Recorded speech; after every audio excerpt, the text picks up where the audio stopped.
Emne исключение? Ошо 5 сотук көбөйтүшкөн. Канча?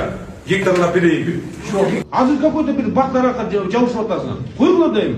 Уят барбы силерде? Интернет колдонуучулары президенттин Баткендеги өкүлүнө чара көрүүнү талап кылышууда. Буга Айбек Шаменовду Тажикстанга өтөөрү маалым болгон Достук айылынын тургундарына жасаган орой мамилеси түрткү болду.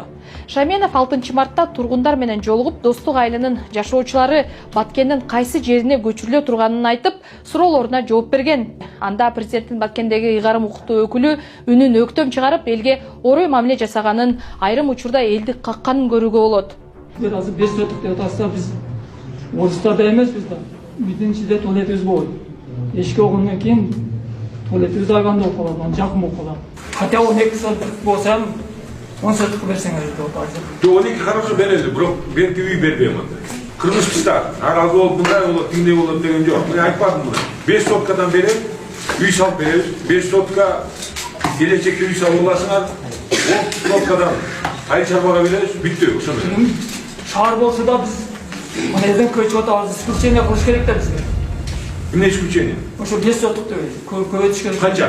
Гектарлап берейинби? Жок, гектар. Жок, мен айтпа. Жок. Наразы болгон деп атам. Жок, мындай. Аны мен көчө мен силермен жолукканда айтпадымбы? Аны пайдаланбагыла. Мен айтып атам, айттым силерге, силер айттыңар пайдаланбайбыз деп. Азыр башкача болуп кетип атат.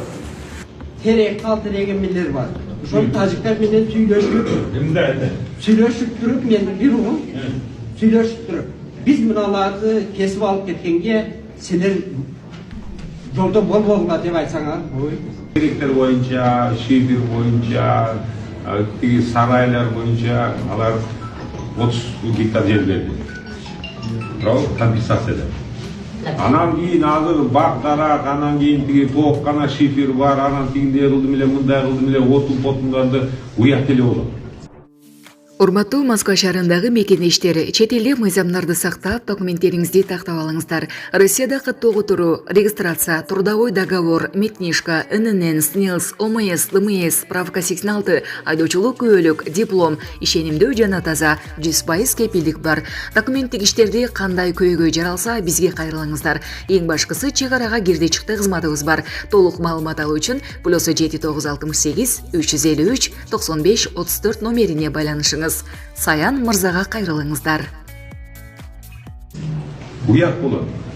Биз шарт түзүп берип атабыз го. Үй салынып бүткөндөн кийин берден кийимдериңерди аласыңар, төшөк-пөшөктөрүңөрдү алып туруп чыгып кетесиңер. Калганы кала. Границада.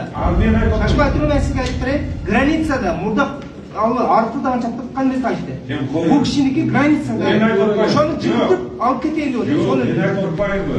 Тийбей киреди. Дагы бир жолу. Чүгөсүн? Же дагы бир жол айтайын. Тийбей кире, дагы бир жол айтам. Тийбей кире, бактарактарды үйлөрүнө тийбей кире. компенсация кылып ошол же. Силер түшүнүп атасыңарбы? Компенсация үй салып берип атпайсызбы? Компенсация. Компенсациядан баштатпадыңарбы өзүңөр? Туурабы?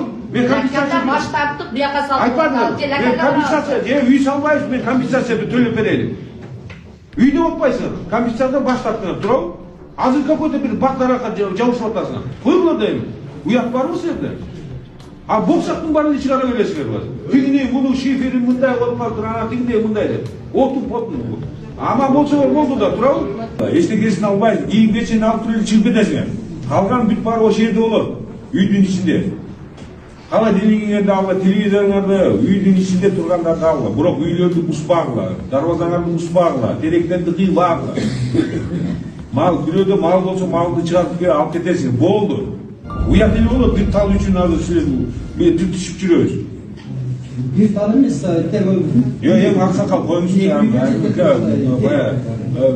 Интернет колдонуучулары Шаменовду кызматтык этиканы сактаган жок деп айыптап, аны кызматтан алуу керек деген дагы пикирлерди жазышууда. Бул окуя президент Садыр Жапаровго чейин жетип, өлкө башчысы Баткендеги өкүлүнө Достук айылынын жашоочулары менен жол белгилис тон менен барлашканы үчүн ООЗ-ге эскертүү бергенин президенттин басма сөз катчысы Аскат Алагөзов билдирди. Мамлекет башчысы кызмат адамдары этикалык нормаларды сактоо жана калкка урмат сый менен мамиле кылуу үчүн өзгөчө жоопкерчиликтүү экенин баса белгиледи. Айрыкча ыйык орозо айында мындай жүрүм-турумга жол берилбейт деп айтылат маалыматта. Анткен менен интернет колдонуучулар Шаменовду кызматтан алууну талап кылышууда. ансыз да кичим экенин, атасынан калган үй жайын таштап, башка жака көчүү алдында турган элге мындай мамиле жасаган Айбек Шаменов президенттин Баткендеги өкүлү болгонго татыктуу? Оюңузду жазыңыз.